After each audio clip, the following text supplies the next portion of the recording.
Do you remember these? 12 years ago, netbooks were super popular. First it was Asus with the EPC, and then every other manufacturer followed with their own version, this being by Compaq and HP.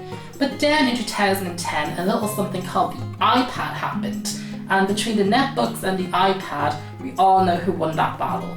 And it was not netbooks. This Compaq Mini 702EA is running Windows XP, and I was surprised by how snappy and fast it is. Also, did you know once upon a time Microsoft made a watered down version of Office and called it Works? Oh, so this is where LibreOffice gets their design inspiration from. Yeah, I see it now. I also apparently used to play The Sims on this thing. I will say that in 12 years, the quality of webcams haven't gotten much better either. This cheap netbook basically performs the same as my new MacBook Pro. Yes, I even put that video together in Windows Movie Maker for you.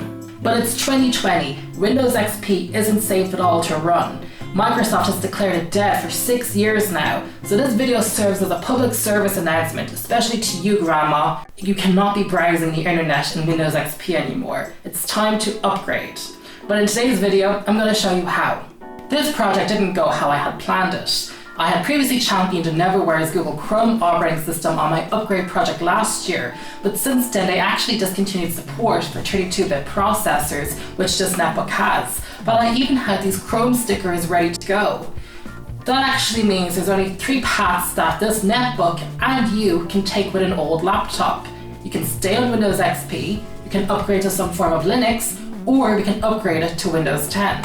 Well, it can't stay on XP. It's unsafe browsing the web, and if you're a gamer, that 1024 by 576 screen actually means that most games, even old classics, will not work, as many require a resolution of 800 by 600.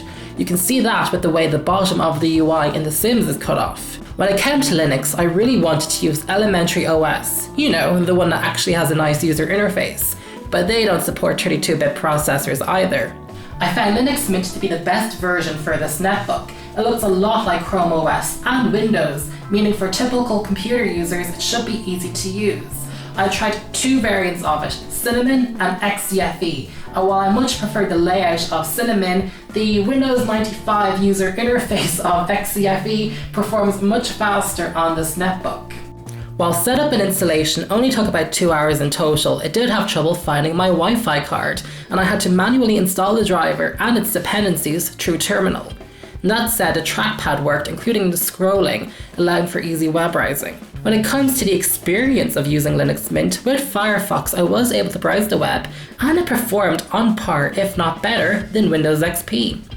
On YouTube, I was even able to push 480p quality, which I couldn't do on XP, and changing the video quality settings on a profile in Netflix actually allowed smooth playback.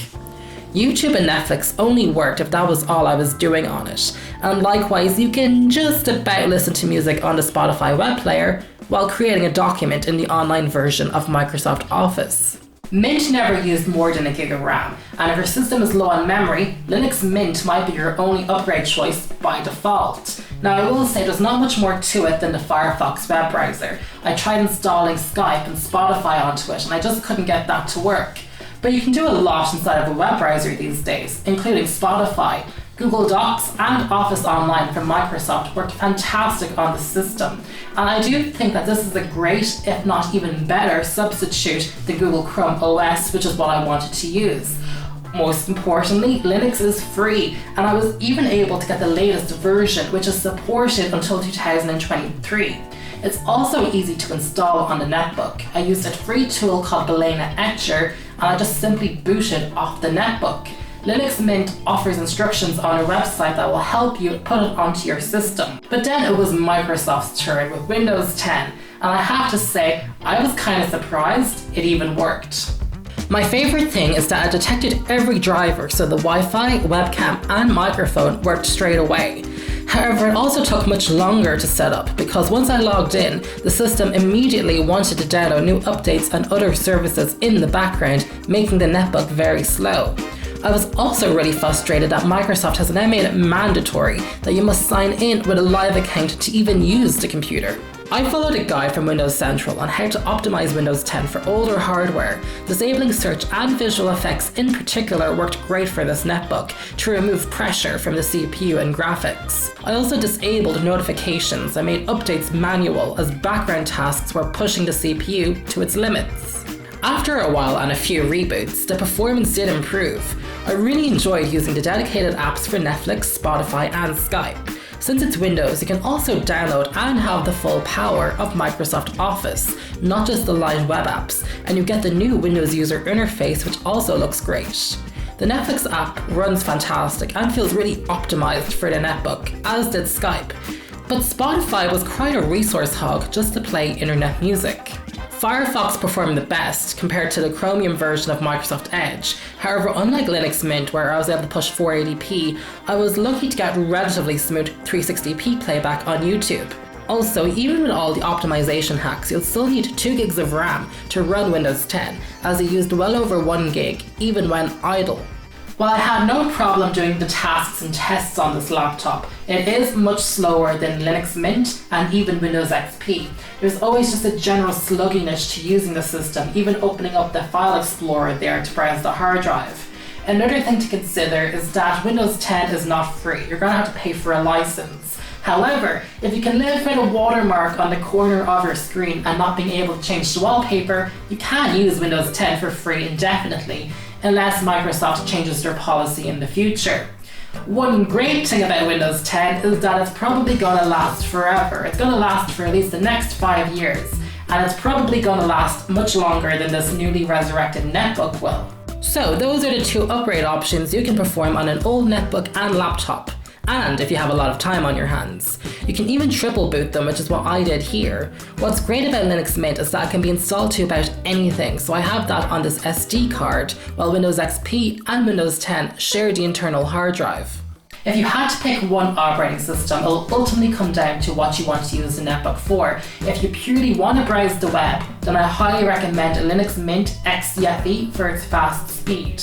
But if you want to do more than that, and you want the full power of Microsoft Office, then Windows 10 is a surprisingly great upgrade choice for this netbook. Just block off a full weekend to do it. But one thing is for certain though, it's time to say adios to Windows XP. Personally, I'm going to use Linux Mint XCFE on it. It runs much faster, I can boot it off the SD card, and practically it is a netbook. I mean, what else are you going to be doing on it rather than casually browsing the web and maybe watching Netflix?